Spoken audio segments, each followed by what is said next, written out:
Thank you for joining us. You know, around here, higher education isn't just something you hope you can afford to give to your kids. It's a crucial wellspring of our region's economic and social life. And these days, it is front and center in the news as it faces daunting funding and regulatory challenges. Here to discuss that is our guest, Jon Marcus, a veteran Boston area journalist and editor who is the higher ed editor of the Hechinger Report, a 15-year-old nonprofit newsroom covering key educational issues. Jon, it's good to see you. John, it's nice to be here. As always.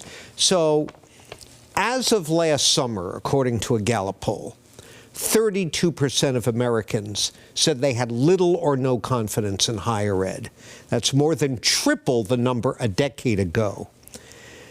What happened, and how is that relevant to the current crisis in higher ed? Well, let me take the second part of your question first. It's relevant because higher ed has made itself an easy target. And how it made itself an easy target was to continue to increase prices, even during an enrollment decline. Enrollment in colleges and universities has declined by 14% since 2010. 2011 was the last peak. And it's about to decline again. The number of 18-year-olds has gone down. People stop having children during economic downturns. The Great Recession was 18 years ago, so now colleges and universities face an even bigger problem. In spite of all of this, including the fact that they knew that this was coming, universities kept building and spending and borrowing and hiring. There were scandals, significant scandals. Penn State, Michigan State, USC, Varsity Blues, and just a whole litany of problems over a decade that universities couldn't fix. And part of the problem was, for that cost, consumers weren't really getting what they paid for. Fewer than half of students that go to four-year universities, as you and I have discussed before, fewer than half of them actually graduate in 4 years. Right. Dropout rates are very high. People take on debt and never get a degree, still have to repay the money. So higher education has created kind of an army of unhappy customers. Well, into this context comes the Trump administration. As we're taping this interview, lawyers for Harvard are in federal court here in Boston trying to persuade a judge to put the brakes on the Trump administration's effort to revoke the university's ability to sponsor visas for foreign students. That could cost Harvard a quarter of its student body. The numbers are even higher at other local colleges and universities. What's at stake here? Yeah, so what's at stake here is significant in Massachusetts. And love Harvard or hate it, and love universities or hate them, including around here, international students, they are a key to our economy, and international students are a key to their revenue. So nationally, fewer than 5% of students nationwide are international. At some institutions in Massachusetts, Northeastern, it's 35%. BU, Berkeley, Brandeis, Harvard, 27%. These are all in the 30% or more. At the graduate level at Northeastern, 2/3 of all the students in graduate programs at Northeastern are international. So they are at great threat. They, to some degree, brought this on themselves. They have been addicted to recruiting international students as a source of revenue and enrollment. Because these students tend to pay full tuition. They pay full tuition, number one, and number two, we live in a part of the country where population isn't growing. So that was their recourse. It was easy. Go get international students. They'll pay the full freight. They'll fill seats. The number of international undergraduates in Massachusetts universities and colleges is up 20% in the last 10 years. The number of international graduate students is up 100%, doubled, because that's where universities make their money. So universities have, to some degree, created this vulnerability they're in right now. Okay, so colleges and universities, you rattled off a number of local names that people will recognize, bet big and base their business model to a great extent on these international students.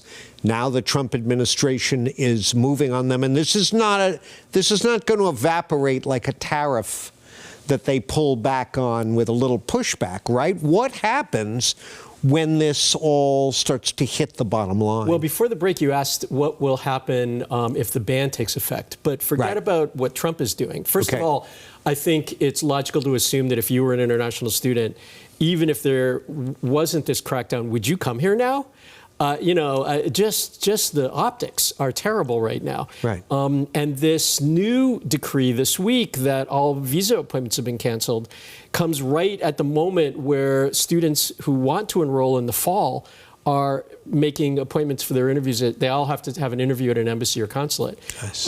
Even if that's reversed, you have huge backlogs now. That's going to affect the numbers significantly. Wow. But forget about Trump. Before Trump, there were really worrying trends around international higher education that universities and colleges, to be honest, didn't seem to be paying attention to. Mm-hmm. The number of international graduate students, which I mentioned earlier is a huge revenue source for colleges, was actually down in the fall. The number of new international students who are starting through their four-year process was down in the fall before the election. And the places that students now want to come here from are not countries like Saudi Arabia where they can afford to pay the full tuition, something on which colleges have been very dependent. They are coming from Latin America, South America, other parts of the world where they can't afford to pay the full tuition. So in order to continue to recruit them, universities and colleges now need to shift some financial aid. This is cutting into the benefits, the financial benefits to colleges of having these students. So there's fewer international students who are likely to stay here and build businesses. What are some of the other potential and dire ripple effects on our local economy? Well, that right there is huge. Our only natural resource is talent. Yeah. And a lot of what you see, and just look, you can physically see manifestations of this in Kendall Square, in other kind of spin-off companies around universities that benefit from university research. Many of them also benefit from international students who stay and conduct the research, start businesses, employ local people. There are more people in Massachusetts with graduate degrees who were born outside the country than who were born inside the country. And that's a really important source of talent for us in Massachusetts. More broadly, to all of your viewers who might not think that this affects them, international students are $4 billion economic impact just in Massachusetts, and 36,000 jobs. That's a lot. Even a slow decline in that number is going to have an impact on all of us. All right. So the administration has been famously making demands on not just Harvard, but other universities. And they're, in many cases, some cases they're going along, in order to preserve their federal funding. In other cases, they're rejecting them. What's a university president who wants to see his or her institution survive to do? I would not want to be a university president right now. I don't think you have much of a choice. But some university presidents think they did have a choice. At Columbia, for instance, where, as you might have seen at the commencement, the president got booed by her own students for capitulating to the Trump administration. So the broader, it's a two-part question. What's the moral responsibility and what's the fiscal responsibility? I think what Harvard is doing is sort of, digging the trench and saying, we're not backing down. Well, they can afford to do that. They have a $58 billion cushion. $53 billion endowment. 80% of it is restricted. So endowments are largely not well understood, including apparently by the Trump administration, which the other day said that they didn't want to allow international students to keep coming and fueling the endowment. Students do not pay into the endowment. That's donors and contributors.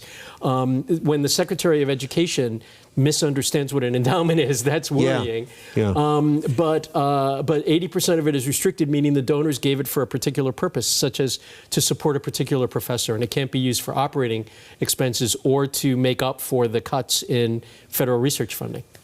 Jon, our time is up, but this is scary. It's surreal, at the very least, and I'm not sure yet. It's really dawned on all of us who live here how much of an impact it will have on us. Wow. Much more disproportionately than in the rest of the country. Yeah. Thank you for being here. My pleasure. Come back again soon.